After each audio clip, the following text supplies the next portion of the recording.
So I've just returned home from Martin Station in Virginia, and I got to tell you, if you love history, colonial history, Canadian history, early Canadian history, it's a place you should go. I've yet to go where I don't come away learning a whole lot of stuff. And I'm going to introduce Anthony Winnegar. He doesn't need a whole lot of introduction if you've watched his YouTube channel, Deerskin Diary. Anthony's the kind of guy that is an avid researcher, and so he sort of carries the heavy load, and us lazier researchers just get to pick up on that. Anyway, he did a wonderful presentation on Daniel Boone, and just when you think you know everything about the man, well, if you watch the following, you're going to learn a few more things about the famous frontiersman. All right. Boone taught us a lot about our own feelings of solitude in a way, right? With Filson, he said, well, Filson probably wrote this, I think we know now, but Boone did say it's true, all of it's true. He said, I was happy in the midst of dangers and inconveniences. In such a diversity, it was impossible I should be disposed to melancholy. All right. What that tells me a little bit is Boone didn't make a home in the wilderness. Boone was home in the wilderness, right? And again, just like the hunter analogy, that's a key mindset difference to me that stands out about Boone. Boone did not go to the wilderness to make a home. Boone was just comfortable there. How do we get to that level of comfort? I had a friend tell me one time a true definition of a professional is someone who knows what they can get away with. And that sort of rang true for me, and I think it very much fits in the context with Boone here. He knew so much about every little aspect, and he wasn't great at any of it, especially making money or hanging on to his deerskins or getting back home on time. There are a lot of things that Boone was pretty terrible at, but he was really good at most of them. All right. Now, Boone wasn't illiterate. Who thought Boone was illiterate? Anybody? I did, actually. Because who talks about the few writings that we have left that Daniel Boone wrote? And if you read them, he's very far from illiterate. So one would beg the question, why don't we have more from Boone? Well, his granddaughter actually said later on that wasn't much of a time for correspondence. I thought, well, that probably makes a lot of sense. And Boone may not have been a very good letter sender either. All right, but lastly on this topic, the so what of the mindset component, I think, is this. So many times, and this is the hopefully the foundation for the rest of the material culture stuff that we'll talk about. It takes us 5 minutes, or if you have a waistcoat and a sleeved waistcoat and breeches and leggings or stockings, it takes us more like 10 minutes. But the key point is it takes us 5 minutes to put this stuff on. It takes us on average of 5 years of hard use to really get to understand it for what it is. Is that a fair statement to say? Yeah, and I think that's part of all of our journeys. I don't think any of us, get dressed up and come out here to just kind of stand around and get be the status of someone's Facebook page for the day or whatever. We actually come out here because we want to experience this just a little bit more, just a little bit closer. And so from the mindset of understanding Boone and how that can help us get a little bit closer, remember, it's not about the thing, it's about what the thing got you closer to. So it's not about starting a fire, it's about starting a fire so you can use the fire to kill a panther, for example. And it's understanding the panther to the point where you know how to get the panther to a place where you can build a fire to kill the panther. You see what I'm saying and how it all works together? And we'll see that again when we start talking about tracking. All right, so clothing, right? This is a big one. This was a big one for me because as portraying Boone, what do you look like? We all know Boone didn't prefer a coonskin cap. We don't know if that was raccoon fur or that was an actual raccoon pelt. Anybody ever thought about that? There were hats at the time made of raccoon fur. They were felted just like wool felt was. So again, taking that historical reference in context, we don't know exactly what Nathan Boone was talking about, but we can assume based on our Fess Parker reference earlier that he meant an actual coonskin cap. All right. But one thing we do know, and this is very similar to Benjamin Franklin, all right? Benjamin Franklin, when he went to France, he dressed as an American, as he thought the French people would believe an American would look like. And that lends itself greater to how 18th century clothing was viewed by 18th century people. It's effectively a societal indication of where your status was. And if you were poor, you might try to dress a little bit nicer so you could sort of fake it till you make it. But along with that comes people like Boone and people like Benjamin Franklin who understand that their attire itself has a message. And in this case, Boone's attire is, we know he's from a Quaker family. His attire stays relatively plain, but he never changes the style of dress all the way through to his time in the Virginia legislature. So I actually made this buckskin hunting coat a couple of years ago, about a year and a half ago, when Marcus asked if I would help portray Boone for the 250th. And I was like, well, what is the quintessential Boone piece of clothing? Well, he's so enigmatic, we don't really know. But we do know three things. Buckskin hunting shirt. He was seen multiple times in a buckskin hunting shirt. What it looked like, we don't have any idea. Buckskin leggings. Right? We all think, well, I like to wear wool because they breathe more and stuff like that. Well, guess what? He didn't seem to do that. Not saying he didn't, probably did at some point. But the theme throughout his life was buckskin leggings and moccasins. And we know that from other people discussing him. We know it was a plain and simple dress until he goes to the Virginia legislature, and we know he wears a scarlet waistcoat with his initials engraved in the buttons. And he wears, according to John Redd, who described him in Richmond at the time of his time in the legislature, he wears buckskin leggings that were heavily beaded. And John Redd said they were made by the Indians. Now, do you think that was accidental for Boone? No. I think very much Boone is bringing the frontier back to the Virginia legislature because that's who he was. And another key point I think about Boone is this. Boone was not good, as I said, at a lot of things, but he was really good at all of them put together. His ability to move through different European cultures, right? Different social statuses, his ability to move through different native cultures. How many times is Boone captured? I don't remember the exact number, but he's captured several times. And he makes it every time, right? And it becomes a joke, right? Even when Jemima's captured, it was Hanging Maw, I think, that captures Jemima. And his quote is, "We did good for old Boone this time." It becomes almost like it's its own joke with Boone, the big turtle, Sheltowee. And you can't get to that point in a frontier culture where when you read a lot of, the James Smith narrative, the Loud narratives rather, or you read any of the Draper manuscripts from West Virginia, Western Virginia, and Tennessee, and you read just tomahawking after tomahawking. Both sides are doing it to the other, right? And it's just this the very violent place. And here you have someone like Boone who is constant, and his own son is killed, right? Two sons, but one son killed not too terribly far from here in the Powell Valley. And Boone's reputation couldn't save his son, but somehow it continually saves his throughout his life. And through multiple different ports. Again, that's not just native cultures, that's also with European cultures. We know he's seen near the Holston River in 1774 wearing a hunting shirt dyed black. He's seen in the Powell Valley, not terribly far from here, dressed in deerskin colored black and his hair plaited and clubbed up.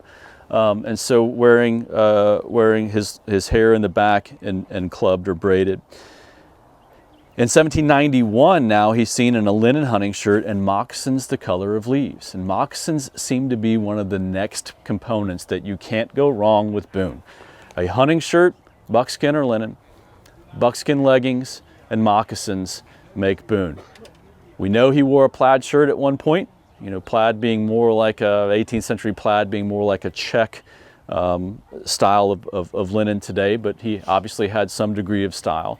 But what we don't know a lot of is what did he put over the unmentionables, right? Everybody seems to kind of gloss over, was Boone a breeches guy, a breech clout guy, a trouser guy? We just don't know. What we do know is that he did wear a breech clout on several occasions. When he is captured at Blue Licks and taken back to the Shawnee town. He strips down to his breech clout, his leggings, and his moccasins to run the gauntlet. So that tells us that he's likely wearing that at the Salt Licks, okay, prior to. We know that, let me find it here just a second. And Draper says that when Jemima's captured Boone, and Boone, we know he had to send someone back to get stuff because it was Sunday, they're dressed nicer. Well, that's a big clue, right?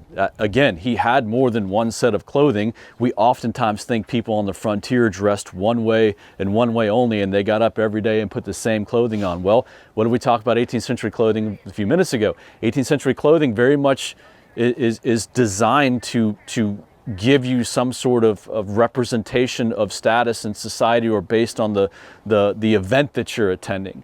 And so we can see a glimpse into Boone's life here, where when he goes to church, he's obviously dressed in something that's not good for taking out in the woods, or at least by their standards, not good for taking out in the woods. And so he sends someone back, and according to Draper, that was for ammunition, provisions, and breech clouts. Now, according to Nathan Boone, that was for moccasins, because he got up so quickly that he ran out without his moccasins. Which one is more true than the other? We don't know, but the same theme occurs there. We see another indication of breech clout, and we certainly see another indication of moccasins. We have this from Draper, our good old standby, and we have it from Nathan Boone, who also, was talking to Draper. How do we back test that, though?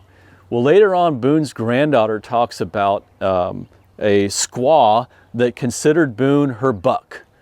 And one of the things that stood out to Boone's granddaughter was Boone used to brag that every night the squaw, if you will, would basically massage out his moccasins and leggings. He'd take them off, and she would soften them up again while they dried overnight. So there's a back test there about what his plain and simple attire seems to have been. And we talk about, in the 21st century now, the utilitarianism of buckskin on hot days and wet days, and we get on the internet and we argue over beards and buckskin versus wool and everything else. But the reality of it is, in this particular case, it seemed to be a constant in his life. And wearing this yesterday, wearing this in varying temperatures, this buckskin hunting shirt. And I had my buckskin breeches on yesterday, along with my buckskin leggings and buckskin moccasins. It wasn't bad. No, it's not 90 degrees yet. I'll get back to you on that part, but so far it's not bad at all. And lastly, we find the quotes themselves that say Boone did this. Then we find other quotes that say, talk about someone that did something for Boone, that give us a backdoor reference to what Boone was doing. And then we have our third type in this case, where Keziah Shearer, who was a female settler in West Virginia, described that, quote, Morgans and their men would come and go in the night, and I would see them in the moonlight with their buckskin leggings and long shirts and their rifles in their hands. The very next sentence that she says is, twice Daniel Boone was there. With his wife and children, she played with the Boone children when she was younger. Now, do you think that might have jogged something in her memory? It's not definitive, but I do. She defines Morgan's men and she defines Morgan's men by how they're dressed and what they're armed with. So think about a samurai for a second. If you take a samurai sword away from a samurai, is he a samurai warrior anymore? I think they're looking at the same thing as with, especially in Morgan's case as a rifleman, they're looking at the rifle as a very key indication of who they are, again, and their status, right? Their military status in this component. In the very next sentence, she mentions Boone.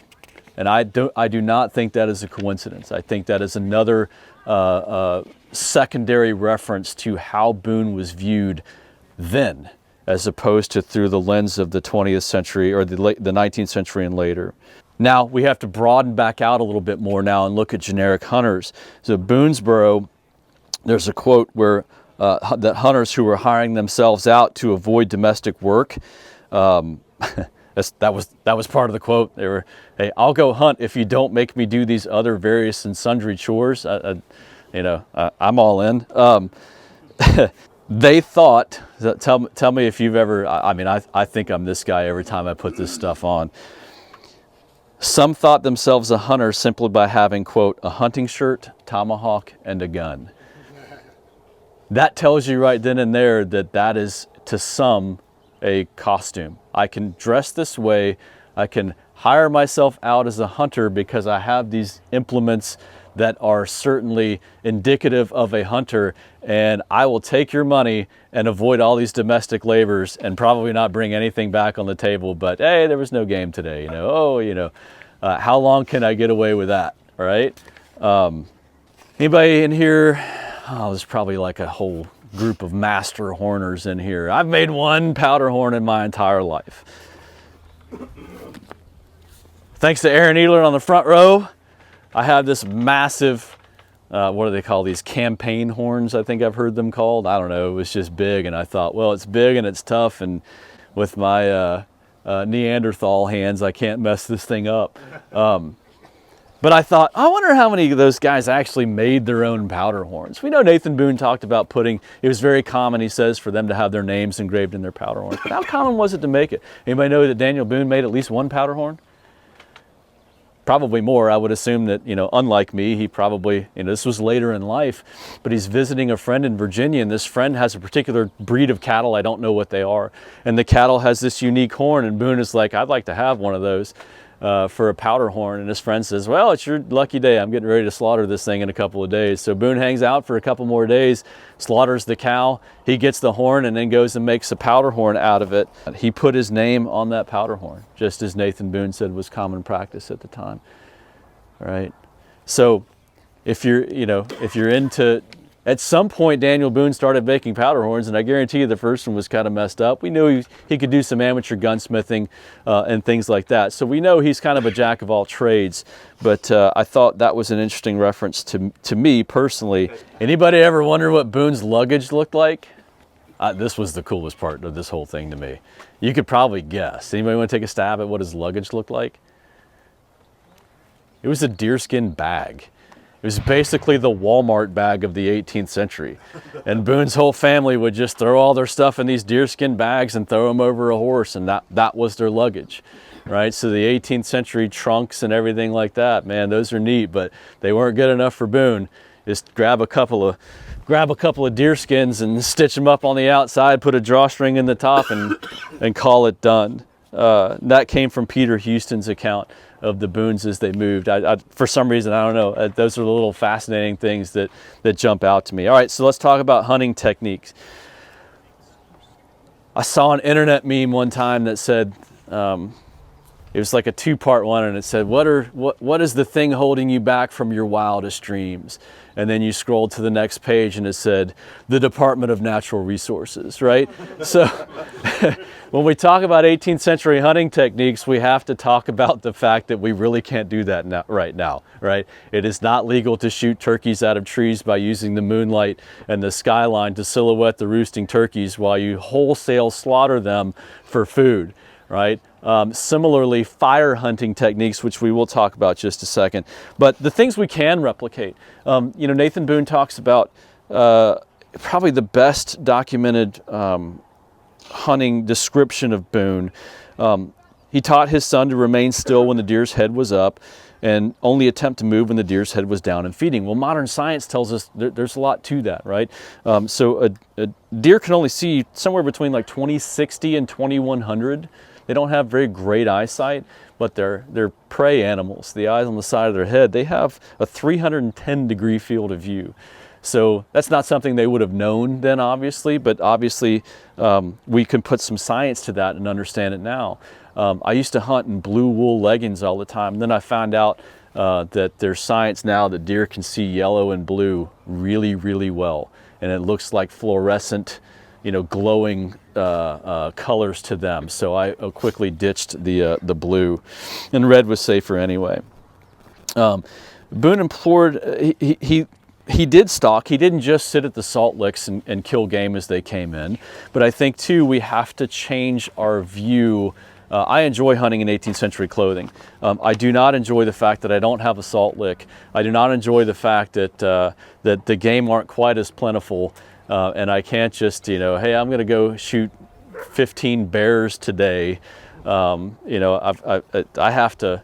I only have like, you know, 100 acres or so I can't roam very far, and I got to be home by like 2 o'clock in the afternoon. So my attempts at being Boone are definitely hindered by 21st century requirements and laws for that sake. But we know Boone did stalk hunt, right? And he preferred to do that in the morning when the dew was down. So how successful was he? I don't know. But a few years ago, hunting in moccasins and leggings, hunting in full 18th century style, just to see if I could do it, I was able to sneak up on a sleeping buck. And I got from about here to Jason Gatliff's van back there. I used a tree. You know, he wasn't asleep the whole time, but I was able to use a tree to keep him from being able to see me. And the moccasins and the dew content on the ground were, the recipe had to be just perfect for this to happen. I have a picture, actually, that instead of shooting this deer, I effectively, I thought, you know what, this is a cooler story. Like, if I shoot this thing, no one's going to believe it, but I take a picture, I'll at least have evidence that I did it. And again, for that moment, same as getting the spark the first time on the char cloth, I was Daniel Boone. All right, so let's talk about fire hunting for a second. How'd they use it, right? So we see the drawings, the contemporary drawings of the canoe, for example, and there's the torch in the front of the canoe, right? So sitting around the campfire tonight, I want you to look at the spill of the light from the campfire, and it's going to create a halo that you can't see past, right? And so the light that it's putting off is creating a barrier for you to see past that. If you go beyond, if you've passed the fire, now with the fire to your back, you can actually now begin to see what the fire's illuminating, you know, for whatever appropriate distance it is based on the size of the fire. Well, that's exactly how Boone talked about using fire hunting. So give you a quick story. Peter Houston, or Houston, I don't know how he pronounced it, they killed a deer, and they took the deer ham back to camp, and they realized they're being stalked by a panther. And Boone, in his infinite wisdom, said, hey, we probably shouldn't do this anymore. Let's ditch this thing so the panther doesn't get us. And if I were with Boone, I would be inclined to listen to him. And of course, Boone being Boone, they get back to camp, and he says, now, let us get our guns and tinderbox and go after him. So they're going back to get that deer ham, but first they have to get their guns and their tinderbox, right? So Houston also goes on to describe the tinderbox, which I think was really neat. They used, what do you think they used in the ruggeds of the wilderness to catch a spark from flint and steel? What do you think? Punk? All right, that'd be a good guess. That's actually what I thought. You know what they used? Char cloth. All the thing that the internet says, well, what happens if they didn't have char cloth out there? Well, apparently they did, because that is exactly what Houston used to strike the fire. And they would oftentimes use powder as tinder, which is also very fun. Just, you know, double, triple check your gun, and don't point at anything you're not willing to destroy. But lighting a fire with gunpowder is always a good time. Right up until it's not. So just caveat. Now, in killing the panther itself, they did kill the panther, spoiler alert. Houston says, we halted some 30 yards from the tree, and Boone said, light your shavings behind me so that I can see his eye plainly. The light was struck, and fiery eyes were visible to Boone. He leveled his gun, fired, and down came one of the biggest panthers my eyes had ever seen. Boone was able to drop the panther with a shot between the eyes, without the full use of his sights, right? But putting the fire behind you, though, also helps illuminate your sights, right? Because it's illuminating your rear sight and your front sight post, and you can see when the spill of the light out ahead of you. So that was interesting to me, because I've always looked at the contemporary drawings, and like I said, I've seen the torch in the front of the canoe, and you know, the hunters behind the torch. And this would indicate that if the canoe method was a good method, there was another one that was employed. We just don't know the context when it was employed, or if this was a Boone thing, right? I would say probably not. But that couldn't last forever. Hunters, as the West builds, you can't have hunters everywhere, right? Because you have dogs running around. Well, dogs and cattle don't mix very well, right? I mean, anybody who's ever done any livestock raising knows that. Fires, wolves, stray bullets, all those are potential risks to crops and livestock. And so hunters began to have to continue to move westward because they just weren't welcome anymore. All right. Now we're going to go through this one real quick, and it's tanning and trapping, the emulating Boone, right? So if you're interested in making your long hunter impression that much better, remember, it's about deer hunting, yes, but it's in large part about trapping, because when you were deer hunting, if you had traps out, you know, you could capture other animals, and you would have more skins and furs to take to market. This was a money-making opportunity, and Nathan Kobuck, who is stepped off doing Nathan Kobuck things, he talks a lot about adding traps to your impression, and I think it's a very, very important aspect of this. Along that note, trapping and beaver trapping specifically was a unique thing that the Europeans brought to the colonies. So beaver castoreum and steel traps were decimating beaver populations. In this interest of time, we're going to continue on. Deerskins themselves, who's brain tanned before? Who's alum tanned before? I've not alum tanned. It's a life goal coming up. Who prefers to buy their deerskins despite the fact that they can do all those things?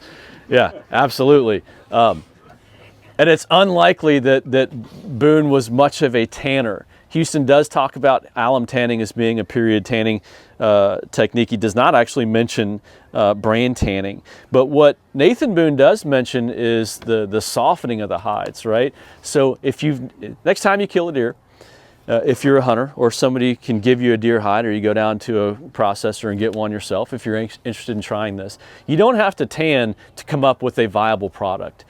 You can flesh the hide, you can scrape the hair and the grain mostly off, right?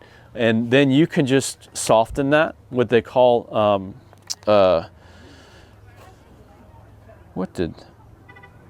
anyway, not relevant at the moment, but you can soften that raw hide as it dries, and it's not perfect. You wouldn't want to use it for clothing, but for tump lines, for tugs, right, which were like a green rawhide style rope used for lashings and things. You can make a viable product without all of the extra steps involved. And I have a tump line up there that's made of grained deer rawhide that's just been softened over a stake. And it works for a time, right? It's 18th century, nothing lasts forever. And I think everything's in a constant state of maintenance or repair on some level. But it's another way to add, we all have the woven tump lines and we think they look really neat, and the hemp tump lines and stuff like that. Yes, absolutely, I have one too. But having this deer rawhide tump line and using it for an impression like Boone's, I think is probably is more accurate. Now, woodsman techniques, this is one I really want to spend a little bit of time on, because Boone is known for his woodsmanship. So I was like, well, what is a woodsman actually? So I did what anyone else would do, and I asked ChatGPT, and it was, there's nothing further from an actual woodsman than a computer. Am I right? Right? So this is what it gave me, though. It's the skill and knowledge required to live, navigate, and thrive in the woods or wilderness. It includes a wide range of outdoor abilities that help a person be self-reliant and safe in nature. The in nature part, I'm not sure if it meant like actually in nature or just in a safe nature, but either way, it's a computer, can't tell me. But I do think that describes Boone pretty well, actually. Did you know that Boone understood night vision? It's a lofty statement, isn't it? Right? Well, we talked a few minutes ago about the shooting of turkeys from a roost and using the sky as your silhouette. Well, when Boone takes when DB takes Nathan Boone on a hunting trip later in the 18th century and teaches Nathan Boone how to hunt, they hear axe chopping across the river, and Boone, and again, this is one of those things that has to be just from years and years and years of living this life. Boone hears the chopping of the axes and he says, we got to get out of here. And so he has Nathan get in the canoe, put his blanket over him. They slip out into the river and they get into the current to escape what Boone believes are likely Shawnees that are building a raft to come across the river and at least see what they're doing, right? If not worse. And so Boone doesn't want any part of that. And as he gets into the river, he gets down at the water line of the canoe and he uses the silhouette of the sky and the water line to outline the Shawnee that are now in their raft crossing the river. Now, what's interesting about this, I have a friend who was in Afghanistan in a Navy unit that swims a lot, and they did a hit on a high-valued target one night, and they took very effective fire from an Afghan machine gun position, a PKM position, and they were like, how can they see us? We have like $12,000 night vision goggles on our face. They used the silhouette of the sky and the road to see the patrol, and they used that as a rough front sight post for their PKM and were able to put effective fire on that. So I thought that was a neat little story that when you start looking at what primitive cultures still are to this day, you will likely see different pieces of our own unique American history playing itself out because that's the best they have and they're figuring it out. Tracking. Boone was an expert tracker, right? When he went after Jemima, we were talking yesterday on the axe carry that one of the things that strikes a lot of people with that is, Boone he gives up the trail, proceeds further, and then is able to pick it up in the middle of this vast wilderness again. Well, that's something I do have a fair amount of experience with, about 20 years now, and I can tell you that what I read and through that from Boone is that Boone understood human movement patterns through that landscape. The tracking was just the individual skill set that he could read the terrain based on his knowledge of how the terrain was supposed to look. And when he got there and it didn't look like it was supposed to look, he could use that data, interpret that data, and make informed decisions, which eventually lead him to getting Jemima back. Does that make sense? So it is not enough to be able to look at the ground and say, put your ear to the ground and say they ate oatmeal for breakfast, 2 hours ago, right? It's not enough to be able to replicate that skill. It is the ability to replicate that skill on demand, under stress, in an unknown environment, right? That's probably the pinnacle. Boone, though, is not in an unknown environment. He knows the environment very, very well, and that makes him so much more effective. Boone didn't just know Boone did not just know what to look for. Most importantly of all, Boone knew exactly where to look. Want to narrow your time frame down? Stop looking for zebras in Wisconsin, right? And I think that's the most important part of Boone. He understood the cultural landscape.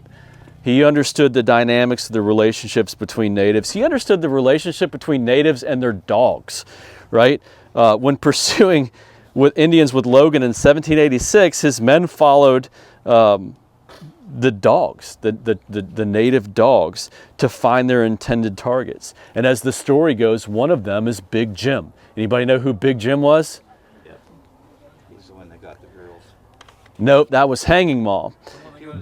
Big Jim is the one that killed his son here in the Powell Valley. And whether this story is true or not, I don't know. I have to take it at face value and assume that it is. But it also sounds like a really, really, really, really good plot to an 80s action thriller, where all these years later, the greatest of all time, old DB himself, is able to catch up with the person who killed his son, which Boone talks about being the worst time, the most depressing time in his life. All right. And Boone was a medic. Anybody know that? I didn't. I fell all the way down to the bottom of the Boone rabbit hole with this, guys. I should tell you, and I was fascinated by it. How do we know that? It doesn't talk about how he treated gunshots, but when he was around, people wanted him to be tending gunshot victims, and they would ask for him if he didn't seek them out himself. So whether he was a self-proclaimed medic or whether he was really good at it just through experience or whatever, they sought Boone out to be this medic. That tells you a little bit more about his personality, right? Because who seeks out a doctor with no bedside manner? even in trauma, right? Even in an emergency, you want, I mean, this personality that he has is quite extraordinary. Now we need to talk about food, because Boone was a foodie. And a lot of what we know about what Boone and others ate, it came from people talking about Boone being a foodie. But you kind of have to be a foodie yourself to catch it. Because if you don't care about, cooking something over a campfire, you're going to gloss over that in the written record, and it's not going to be as interesting to you. We know he ate a lot of wild foods. These people were keto long before keto was a thing, if not carnivore, long before that was a thing. He ate, of course, beer. He did not drink. Bear, deer, turkey, elk, and even beaver tails were all documented to Boone's palate, which I think is relatively normal. But the little things I find the most interested in. Filson says that, in Boone's words, according to Filson, he was feasting on the loin of a buck. All right. He described buffalo hump meat, which I've made out here several times, as a streak of fat and streak of lean, and when properly cooked would be considered delicious by any city epicure. Having made bison hump roast before over a fire, I've never made it at the house, ironically. I've always make it out here. It is absolutely delicious. Where do you get it per se? Well, you can get it from the internet, like anything else. Comes shipped to your door frozen.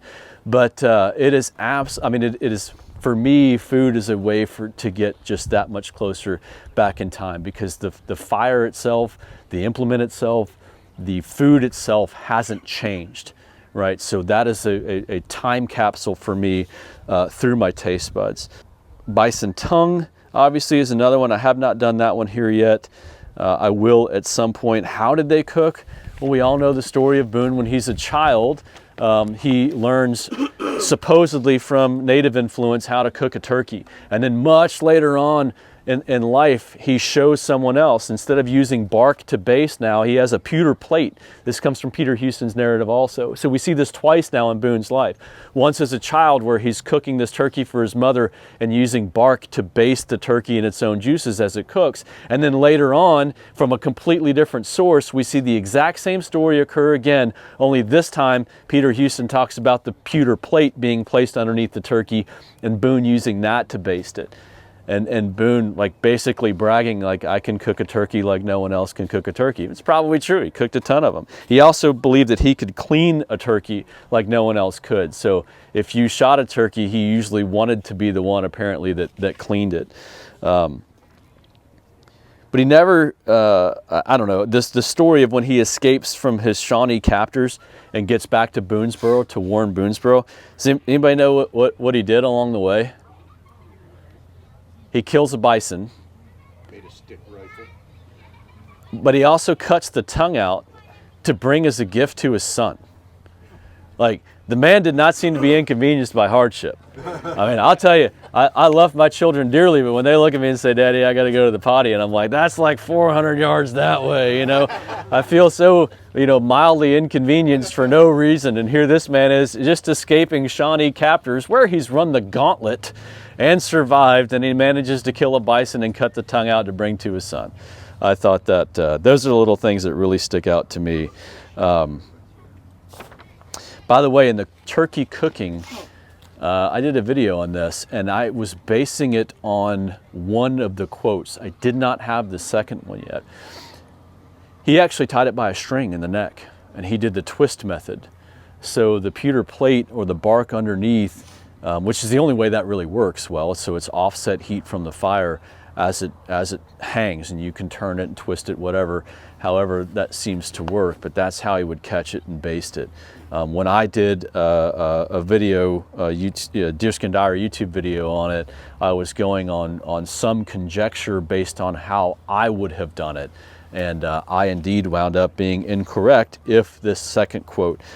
So to give you that exact quote, Peter Houston went on to describe Boone cooking a turkey, insisting that Boone would insist himself that he could, quote, beat anybody cooking and dressing turkeys. That was, again, his own words. I don't have a clock or watch on me, but I know Nathan's talk is at 11, and I did say I want to get you guys out of here. 15 till 15 till, this is exactly where I wanted to be, and that was the last topic to talk about. So I'm going to leave you with, well, I'm going to talk about one more food topic. There's science behind wild game meat and fire. Did you know that? Wild game meat, especially red meat, you bring out the Maillard effect, right? Which is the, when you cook meat under dry, high heat and you get that nice crust on a steak, for example, that's what that effect is called. Well, game meat, because of the game diet and the amount of blood and protein and very lean fats, it does better with dry heat from the fire. In addition, you get the wood smoke flavoring, which does really well with wild game meat. So, I mean, a lot of these guys are eating like, what we would consider 21st century, culinary masters, but that was just what they called Tuesday back then. And I know you all know this, right? I'm not trying to gloss over or tell you something that you already knew. What I'm trying to encourage you to do is, when you come out and do living histories like this, whether it's for yourself or for the public or for somebody else, take the moment. Buy that bison hump roast and bring it out here and cook it in a bake oven over the fire. And you know what? As a nice Mennonite man told me one time, the worst thing you can do is mess it up. I was like, you know what? That makes perfect sense to me. But try it, because it'll get you that much closer. Go deer hunting one day in your moccasins and stuff. Try sneaking up on a deer.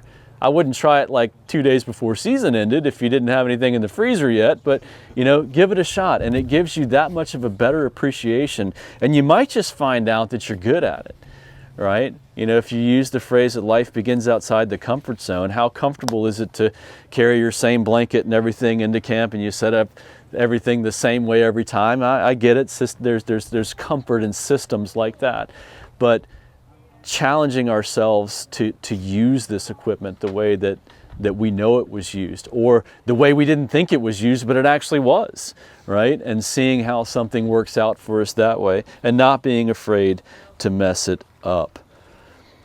Frederick Jackson Turner said, "Stand at the Cumberland Gap." I'm sure everyone's heard this quote before, but we'll do it again because I think it fits. "Stand at the Cumberland Gap and watch the procession of civilization marching single file, the buffalo following the trail to the salt springs, the Indian, the fur trader and hunter, the cattle raiser, the pioneer farmer, and the frontier has passed by." Boone seemingly hated that, which is why he continued moving west, away from all of that. But ironically, 250 years later, here we are. It's come back full circle. The pendulum has swung, and the frontiersman is back at the Cumberland Gap and in the Powell Valley, trying to catch a little bit of that magic. I hope that for all the Boone connoisseurs and aficionados out there, maybe I was able to give you something new that you hadn't heard, or put it in a different context that you hadn't thought of before, or if nothing else, give you some encouragement to get out and try if even one of these small topics, and get you that much closer to what your time travel goal may be. I'm going to open up for a few minutes of questions and then give you guys some time back so you can make it to your next program or wherever you need to be next. Who's got questions? Comments, concerns, tomatoes to be thrown? Question. For anybody to take a quick dive into Daniel Boone's life, do you have a couple of primary sources that you like? Yes, 3. So Ted Franklin Ballou has edited 2 of the 3. So Peter Houston, who is with Boone and talks about Boone, he's excellent. He's a very good writer. Well, he goes through Draper, but very good writer. Then there's the Draper manuscripts about Boone. All of these are available on Amazon, actually.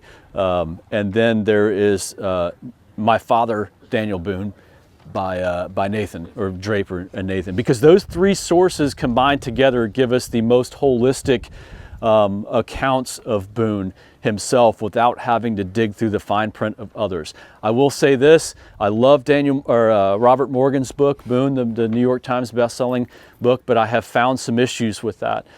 For example, in Morgan's book, he talks about Boone finding the buffalo tracks and being nervous that it might not be buffalo or bison. Then he finds bison dung later on, and he says, you know, thought it might be Catawbas, right? Or something similar to that. Well, that exact story actually occurs in James Smith's story in Loudon's narratives. And that's a James Smith story that at some point has been attributed to Boone, but there's no indication that that ever happened to Boone. But the exact same story is recounted in 18th century, in the 18th century time frame by James Smith. So be careful with some of the secondary sources, really dig into the index and say, is this true? And how do I know it's true? What else? Sir? I was also going to say that being that they're market hunters, these guys are shooting a lot of deer, hopefully every day. And they weren't tanning most of them, very, very little bit of it, just half dressing them.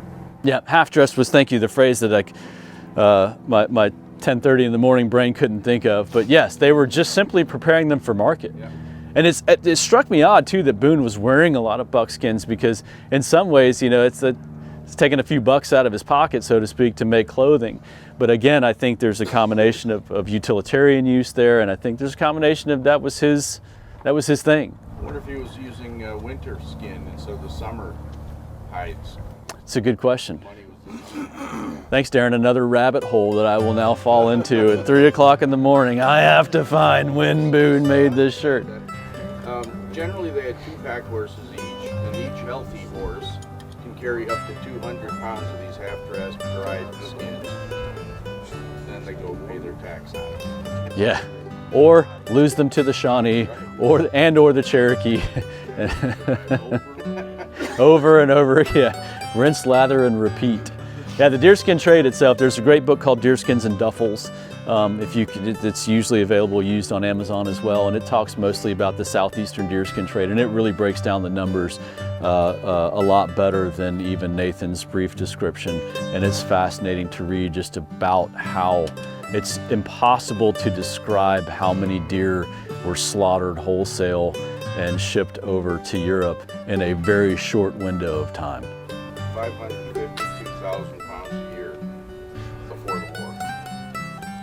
Yeah, that's insane. Yeah. If you don't think so you get a market from that, and with every market you get that's lucrative, you get a black market, right? And so there's this whole, like, what was the black market deer trade like, you know? Huh? I appreciate your time this morning. Again, I hope I gave you something